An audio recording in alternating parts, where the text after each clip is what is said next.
Mən Mehdi Qədirov 1961-ci ildə Zərdab rayonunun Otmanoba kəndində anadan olmuşam.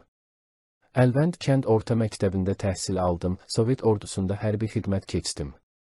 Hərbi xidmətdən sonra işlədim, ailə qurdum, 2 övladım var. 92-ci ildə hərbi səfərbərlik çağırışı ilə Qarabağa yollandım. Füzuli rayonunda torpaqlarımızın azadlığı uğrunda döyüşdüm. Ordumuz 94-cü ildə Füzulinin bir neçə kəndini işğaldan azad etdi.